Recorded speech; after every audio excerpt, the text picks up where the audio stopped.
berhak dari Allah. Maka yang belum menjakat, akan segera datang untuk menjakat. Amin, amin. Ini bagaimana kita bisa selamat?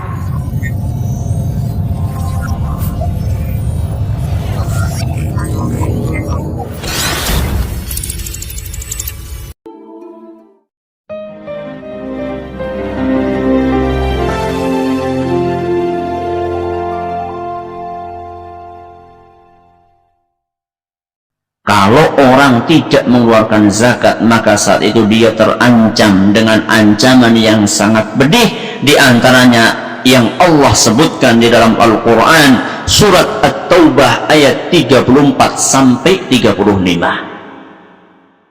Apa bunyi ayat tersebut?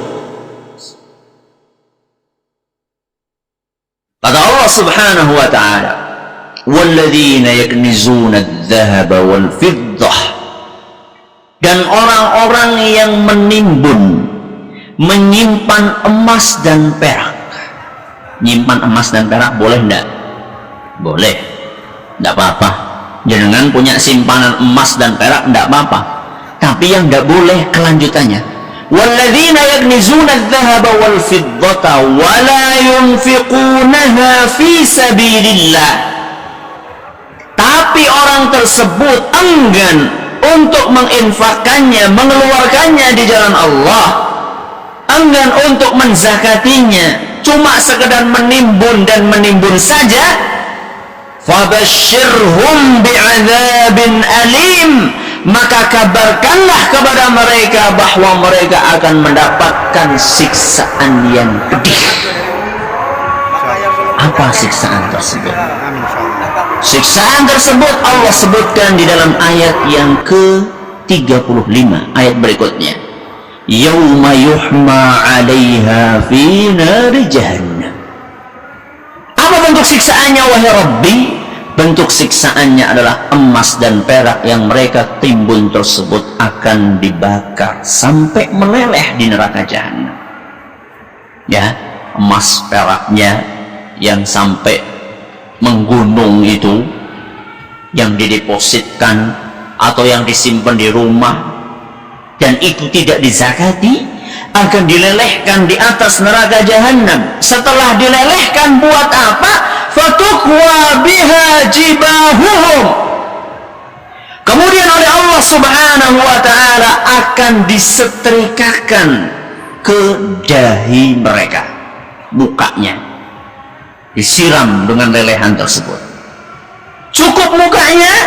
Tidak. Wajunubuhum, dan juga perut mereka. Tidak cukup mukanya, perutnya sekalian. Cukup sampai di situ belum. Wadhuhuruhum, dan punggung mereka disetrika dengan emas yang mendidih, perak yang mendidih di mukanya, di perutnya, di mana? Di punggungnya.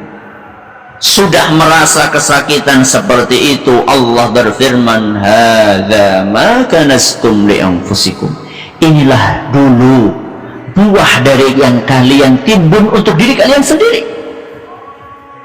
yang katanya bisa disimpan untuk 7 turunan. Ya, dia pikir kalau dia timbun seperti 7 turunan tidak akan pernah miskin.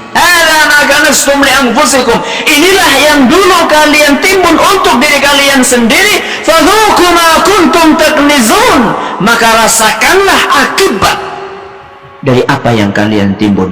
Al-Quran surat At-Taubah ayat 34 sampai 35. Maka berhati-hatilah Bapak-bapak Ibu kami hormati.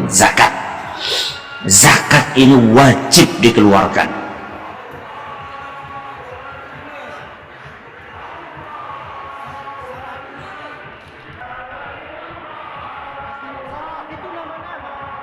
Panitia zakat bukan amil zakat. Mengenai posisi amil sebagai penerima zakat telah Allah sebutkan, yang artinya sesungguhnya zakat-zakat itu hanyalah untuk orang-orang fakir, orang-orang miskin, para amil zakat, para mu'allaf yang dibujuk ke hatinya, untuk memerdekakan budak, orang-orang yang berutang, untuk sabilillah dan ibnu sabil. Quran Surat At-Taubah ayat 60. Hanya saja kita perlu memperhatikan, tidak semua orang yang mengurusi zakat bisa disebut amil.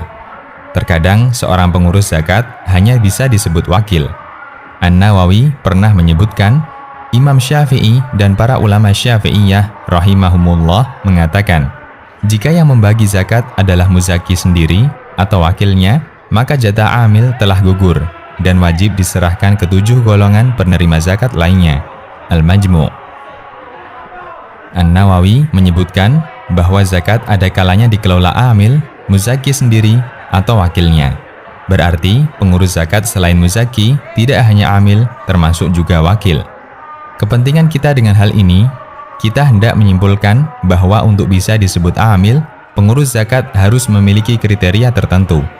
Di antara kriteria itu, amil zakat adalah pengurus zakat yang ditugaskan oleh pemerintah. Ada banyak penegasan yang disampaikan ulama mengenai hal ini.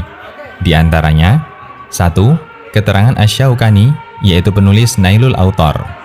Ketika beliau menjelaskan seputar amil, beliau mengatakan, para amil zakat adalah petugas zakat yang diutus oleh imam, yaitu pemerintah, untuk menarik zakat. Mereka berhak mendapatkan jatah. Fathul Qadir. 2. Keterangan Imam Ibnu Baz. Para amil zakat adalah para petugas yang ditunjuk pemerintah untuk mengaudit harta zakat dan melakukan perjalanan menuju berbagai daerah, kabilah-kabilah yang di sana ada pemilik harta, lalu diambil harta zakat dari mereka. Para amil itu diberi zakat sesuai kerja dan usahanya berdasarkan penilaian pemerintah. Majmu' Fatawa Ibnu Baz. 3. Keterangan Imam Ibnu Utsaimin. Dialog dengan Imam Ibnu Utsaimin dengan muridnya. Apakah amil di yayasan berhak mendapatkan zakat? Jawaban Ibnu Utsaimin, disebut amil apabila dia ditunjuk oleh negara. Penanya, jika dia dari yayasan menghitung zakat gaji rutin mereka, apakah tidak cukup? Jawaban Ibnu Utsaimin, tidak mungkin kecuali ditunjuk negara, karena amil adalah mereka yang ditunjuk dari negara, dari pemerintah. Liqa'at Bab Al-Maftuh. Di kesempatan yang lain, beliau menjelaskan perbedaan antara wakil dan amil.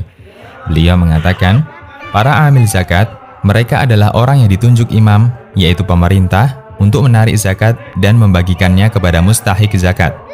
Mereka amil atas harta zakat, artinya mereka punya wewenang terhadap harta zakat. Sementara wakil untuk orang yang memiliki harta, misalnya orang kaya ini mengatakan kepada kawannya, wahai fulan, tolong ambil zakatku dan tolong bagikan kepada orang miskin. Maka yang semacam ini bukan amil, karena ini statusnya hanya wakil yang mengurusi zakat dan tidak memiliki wewenang terhadap harta zakat. Fatwa Nur al-Darb. Wewenang amil. Amil punya wewenang menarik paksa zakat seseorang jika dia belum bayar zakat. Dari Muawiyah bin Haidah, Nabi SAW bersabda, siapa yang menunaikan zakat karena mengharap pahala, maka dia akan mendapat pahalanya. Siapa yang tidak mau menunaikannya, maka saya akan mengambil paksa dengan setengah hartanya, sebagai perintah yang benar dari Rabb kami Ta'ala. Hadis riwayat Ahmad, Nasai, dan dihasankan Syuaib al-Arnaud. Ketika Abu Bakar menjadi khalifah, ada sebagian orang yang tidak membayar zakat. Lalu beliau memberikan ultimatum, demi Allah, saya akan memerangi orang yang membedakan antara sholat dengan zakat, karena zakat adalah hak harta. Demi Allah, jika mereka tidak mau menyerahkan zakat berupa anak kambing kepadaku, yang itu dulu mereka serahkan kepada Rasulullah SAW, niscaya aku akan memerangi mereka karena tidak mau bayar zakat. Hadis riwayat Bukhari dan Muslim. Siapa yang membedakan antara sholat dengan zakat? Maksudnya adalah siapa yang mau mengerjakan sholat namun tidak mau membayar zakat. Wewenang amil terhadap harta zakat hanya untuk menarik harta zahir. Sementara harta batin, amil tidak memiliki wewenang. Al-Qadhi Abu Ya'la menjelaskan pembagian harta zahir dan batin itu, dan beliau juga sebutkan contohnya. Harta yang dizakati ada dua bentuk, zahir dan batin. Harta zahir adalah harta yang tidak mungkin disembunyikan, seperti hasil tanaman, buah-buahan, dan binatang ternak. Dan harta batin adalah harta yang mungkin untuk disembunyikan, seperti emas, perak, dan harta perdagangan. Kemudian Al-Qadhi menjelaskan pembagian ini kaitannya dengan tugas amil. Amil zakat tidak memiliki wewenang untuk menaksir zakat harta batin. Pemiliknya yang paling berhak untuk menunaikan zakat harta batin, kecuali jika dia serahkan harta itu atas kerelaannya. Lalu amil menerimanya dari mereka, sehingga status amil membagikan zakat hanya membantu mereka. Amil hanya berwenang menaksir harta zahir. Dia boleh perintahkan pemilik harta untuk menyerahkan zakat hartanya kepadanya ketika amil minta. Jika tidak diminta amil, muzaki boleh menyerahkannya ke amil. Al-Ahkam As-Sultaniyah. Dan kita bisa memahami, para amil bentukan takmir atau yayasan sosial, mereka tidak ditunjuk pemerintah dan tidak memiliki wewenang untuk menarik harta zakat. Mereka hanya bertugas menyalurkan. Karena itu, status mereka hanya wakil dan bukan amil. Karena itu, mereka tidak berhak mendapatkan jatah amil karena mereka bukan amil. Sehingga, mereka bukan termasuk golongan yang berhak menerima zakat, kecuali jika pengurus zakat adalah orang yang tidak mampu, maka dia berhak menerima zakat sebagai orang miskin. Bagaimana dengan biaya operasional? Biaya operasional zakat seperti transport untuk mengantar dana zakat atau untuk kepentingan survei penerima zakat atau keperluan lainnya dibebankan kepada muzaki. Sehingga di samping setor zakat, muzaki bisa ditarik biaya operasional zakat. Seperti orang berkurban, dia menyerahkan hewan kurban dan membayar biaya operasional pengelolaannya. Jika tidak ada dana dari amil, bisa diambilkan dari dana infak dan sedekah. Karena penyerahan harta zakat juga bagian dari kegiatan sosial yang bisa ditutupi dengan infak atau sedekah. Demikian, semoga bermanfaat. Allahu a'lam.